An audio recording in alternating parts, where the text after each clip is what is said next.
Who is this actually good for, who should skip it, and is it worth the price for normal everyday buyers? If you're the kind of person who has finally decided to upgrade from a tired TV speaker combo to a real home theater experience, these are the questions you'll ask yourself before pulling the trigger. Link is in the description if you want to check the product details on Amazon. The answer isn't as simple as it sounds fancy. The real decision hinges on how you plan to use the system, how much space you have, and whether the extra channels actually change your movie night feel. When you start looking at a 5.1.2 Dolby Atmos package, the first thing that creeps in is the fear of overcommitting. You might be picturing a massive setup with dedicated speakers on every wall, a sub that rattles the whole house, and an 8-channel receiver that you'll never fully exploit. That's a common hesitation, and it's the one I tried to solve by actually digging into what the focal SIB Evo system delivers in a typical living room, not a showroom. The SIB Evo is built around Focal's signature Polyflex driver, a 5-inch cone that's been tuned for a balanced mid-range, and a silk dome tweeter that aims for a smooth high-end. What makes this particular kit stand out is the addition of 2 upward-firing Atmos modules. Those are the 2 in the 5.1.2 configuration, and they sit on top of your front left and right speakers.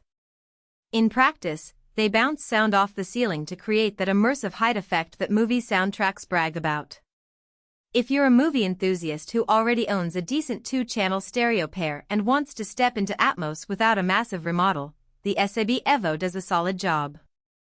The front 3 speakers left, center, right are well matched, so dialogue stays anchored to the screen while music and effects spread out naturally.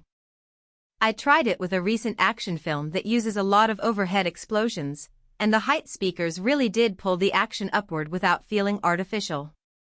The subwoofer, called the SIB Evo, shares the same design language as Focal's hi-fi subwoofers, meaning it's compact but capable of delivering a tight, controlled low end. In a 12 feet 15 feet room, the bass was present enough to feel without overwhelming the rest of the soundtrack. Now, who should skip it? If you're living in a small studio apartment where you can't mount speakers on the side walls and the ceiling height is under 8 feet, the upward-firing modules will struggle to generate a convincing height effect.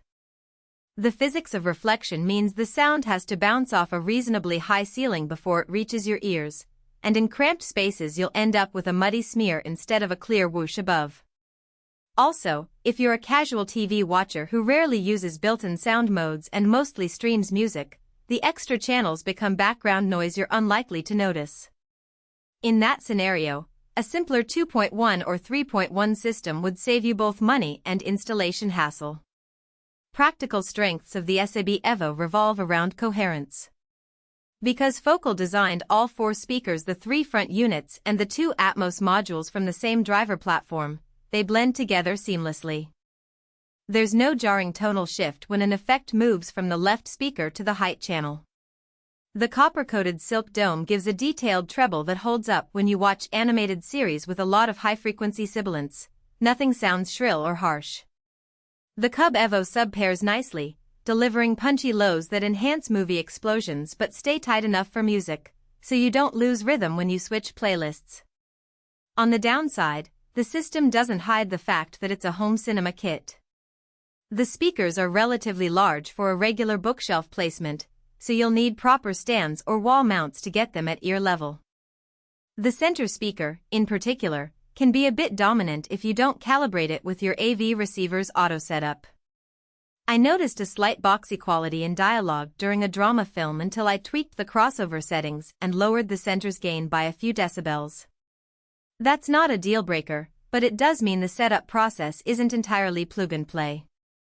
Another hidden trade-off is the requirement for a compatible Dolby Atmos receiver. The speakers themselves will work with any standard 5.1 setup, but you won't get the height effect unless your receiver can decode Atmos and send separate channels to the upward-firing speakers. For many buyers, that means an additional cost of $200 $400 on a new AVR, which can push the total outlay beyond the $200 $300 price tag of the speaker bundle alone. If you already have a capable receiver, great. If not, factor that in. Value for money is where the SIB Evo finds its sweet spot.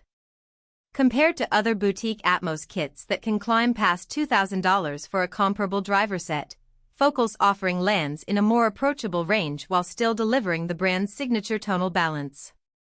The 4.3-star rating from 25 reviewers suggests